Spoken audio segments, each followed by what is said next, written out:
जी, अस्सलाम वालेकुम वरहमतुल्लाहि वबरकातुहू। अपना नाम बताइए और मेरा नाम अमादुद्दीन है और मैं प्रोफेशन है मेडिकल स्टोर फार्मेसी है चलाता हूँ मैं। और मैं यहाँ कराची से 200 किलोमीटर दूर जामशोरो कोटरी से आया हूँ यहाँ। मैं डॉक्टर जाकिर नायक का बहुत बड़ा फ़ैन हूँ। मैं 15 साल से इनको सुन रहा हूँ।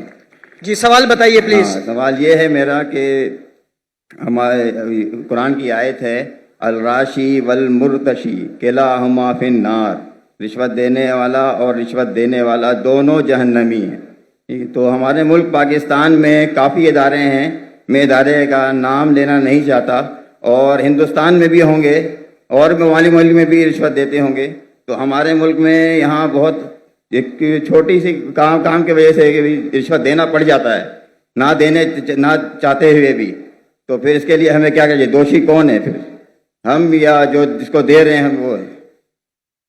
भाई साहब ने कोई कुछ चीज अरबी में कही और कहा कुरान में लिखा रिश्वत देने वाला और रिश्वत लेने वाला जहन्नम में। मैं इसी कोई कुरान मजीद की आयत नहीं जानता, हदीस में लिखा हुआ है। कुरान मजीद में जहाँ लिखा है रिश्वत हराम है वो सूरह बकरा है, सूरा नंबर 2 आयत नंबर 188। अल्लाह ताला फरमाते डोंट यूज योर वेल्थ, आप अपनी दौलत का इस्तेमाल मत करो हाकिम जज को अपने जजमेंट से तब्दील करने के लिए ताकि आप दूसरे लोग की दौलत खा सके। Do not use your wealth as a bait for जजेस in order to eat other people's wealth. ये कुरान की आयत है, सूरह बकरा सूरा 2 आयत नंबर 188। ये जो बोले रिश्वत लेने वाला देने वाला नार में है, हदीस है, कुरान की आयत नहीं। जी सॉरी सर। आप समझे ना? जी सर। तो अरबी में आपने क्या बोला मैं समझा नहीं। हदीस में आता है, कुरान में भी रिश्वत हराम है, हदीस में भी आता है, लेकिन ये हदीस में कहा नहीं निकलेगा नार में जाएंगे। ये लिखा है कि आप अपनी दौलत को इस्तेमाल मत करो जज को बेट देने के लिए, रिश्वत देने के लिए, बेट रिश्वत देने के लिए, ताकि आप दूसरे की दौलत खत्म कर सके। सूरा बकरा सूरा नंबर 2 आयत नंबर 188 188। आपका सवाल था क्या रिश्वत देने वाला गलत क्या रिश्वत लेने वाला गलत? ये सवाल था आपका। जी सर। दोनों? जी सर। दोनों गलत, लेने वाला भी गलत देने वाला भी गलत। बहुत मजबूरी होता है कि इस वजह से देना पड़ जाता है सर, वरना काम नहीं होता। छोड़ दो काम को।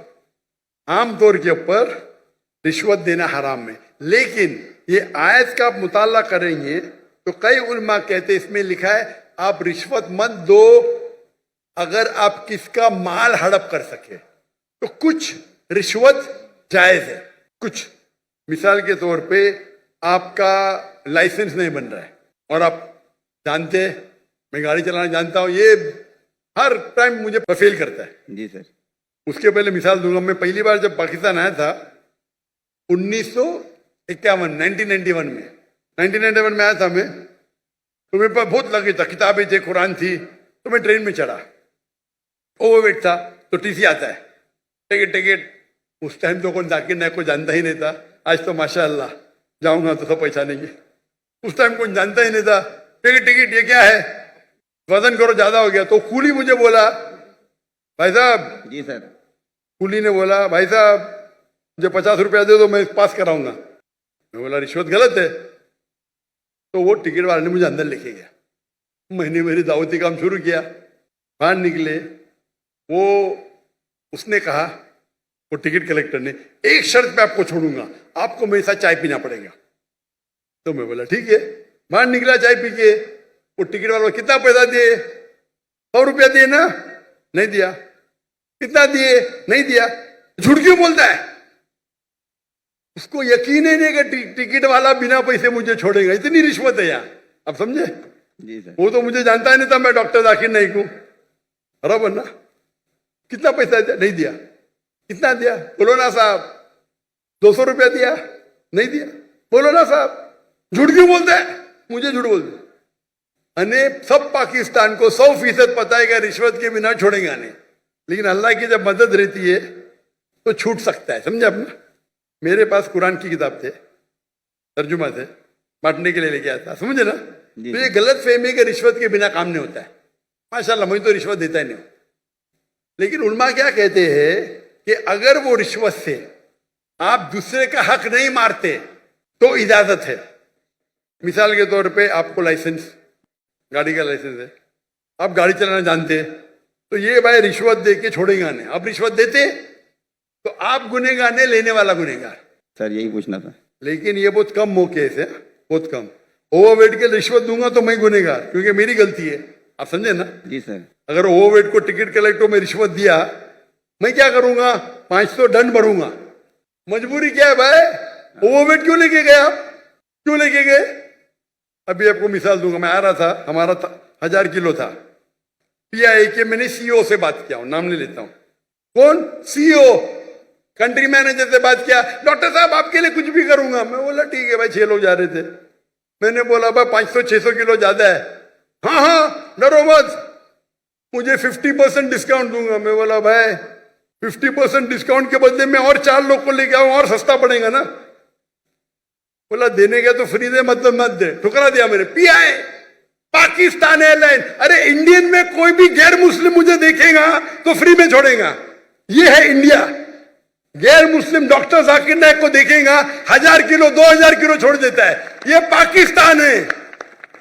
गवर्नमेंट का गेस्ट हूं मैं, मेरे वीजा पे लिखा हो स्टेट गेस्ट, और आपका सीईओ पाकिस्तान का बोलता है 50% डिस्काउंट देगा। चार्ज कर रहे 110 रिंगेट 1 किलो का।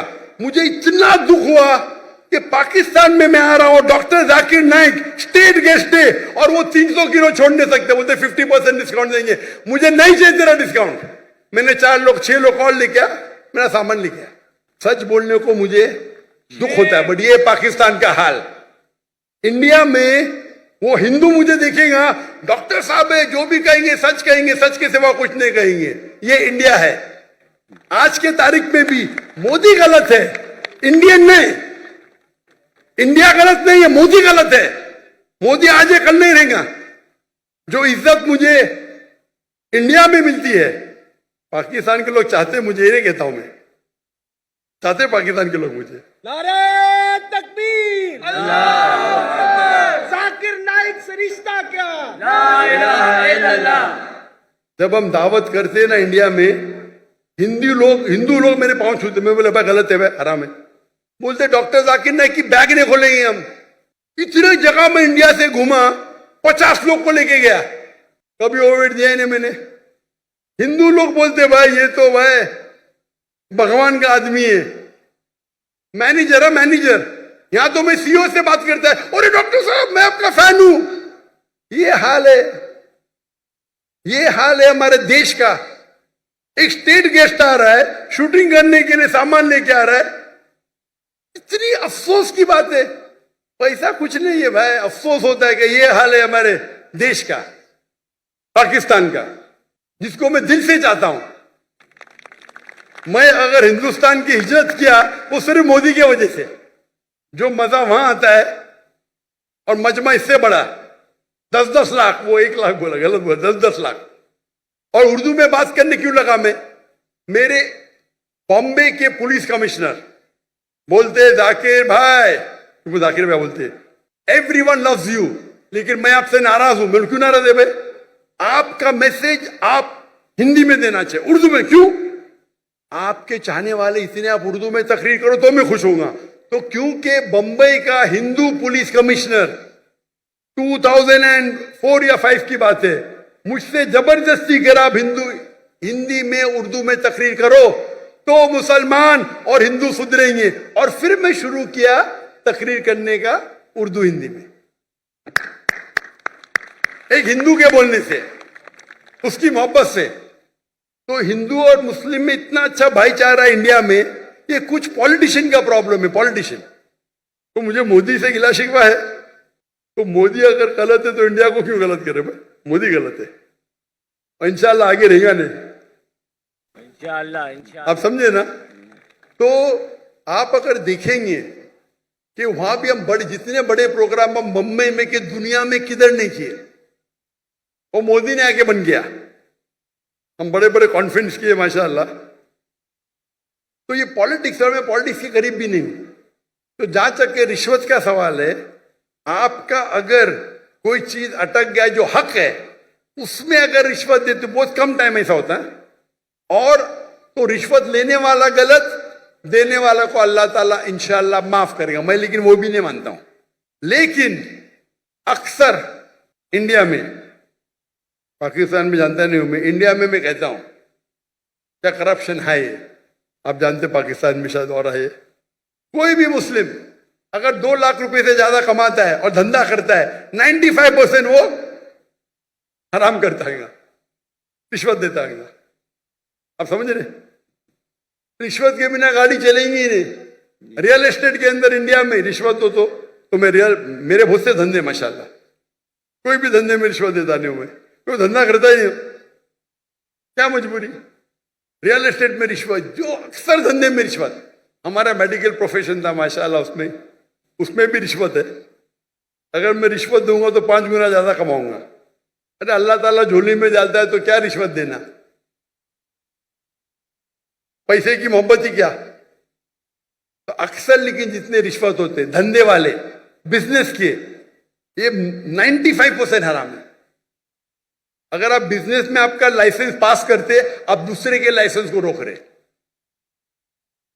तो अक्सर जितने रिश्वत है वो हराम है। लेकिन अक्सर बिजनेस में, चाहे इंडिया में और पाकिस्तान में, हराम काम करने पड़ता है अक्सर। मेरा उसूल क्या है? अगर आप रिश्वत देके कमाते हैं 1 अरब रुपया, पूरा 1 अरब भी आप अगर डोनेशन में देंगे तो भी नेगेटिव में रहेंगे। रिश्वत देने का आपको नेगेटिव 1000 पॉइंट मिला, डोनेशन देने का प्लस 100 पॉइंट मिला, आप नेगेटिव 900 पॉइंट हो गए। इसीलिए अल्लाह ताला फरमाते हैं गरीब इंसान को जन्नत में जाना आसान है, अमीर इंसान की हिसाब किताब होगी। अभी मेरे बिजनेस में पार्टनर अल्लाह ताला, मेजर शेयर उनका है, तो मुझे फर्क ही नहीं पड़ता नुकसान या फायदा। आप समझ रहे? मेरा बिगेस्ट शेयर होल्डर अल्लाह सुब्हानहू ताला है, मुझे तो चैरिटीज देने का है, तो अल्लाह ताला मेरी झोली में डालता। मैं लेक्चर भी करता, अल्लाह ताला यहां से पैसा देता, वहां से पैसा देता। लेकिन दावती काम के लिए बहुत पैसा लगता है, चाहने वाले बहुत है मेरे। लेकिन रिश्वत आमतौर पे देने वाला भी जहन्नम में, लेने वाला भी, अनलेस आप अपने हक के लिए रिश्वत देने में अगर आप किसका हक मारते हो, और अक्सर रिश्वत में हक मारते हो। मिसाल के तौर पे आप टेंडर दिए, टेंडर में कोई आपका क्लर्क आपको टेंडर के लिए, टेंडर का मैं अमाउंट बोल लूंगा, आपको पैसा देता है, ये हराम है। या आपका लाइसेंस अटक गया, लाइसेंस पास करने के लिए आपको मिनिस्टर को पैसा देते हैं, हराम है। तो इसमें दोनों गलत, देने वाला लेने वाला। तो अक्सर रिश्वत में दोनों गलत होते, देने वाला लेना। चंद ऐसे किस्से है या वाक्य है जिसके अंदर आप अपने हक के लिए लड़ रहे। आपको ड्राइविंग आती है, जानबूझ के आपको फेस कर रहा है, जब तक मैं पैसा नहीं दूंगा ये पास नहीं करेगा। उस टाइम आप कुछ पैसे देते हैं तो इंशाअल्लाह अल्लाह आपको माफ करेगा, लेकिन लेने वाले को हराम है। लेकिन आमतौर पे रिश्वत देना लेना दोनों हराम है। Hope the answer the question.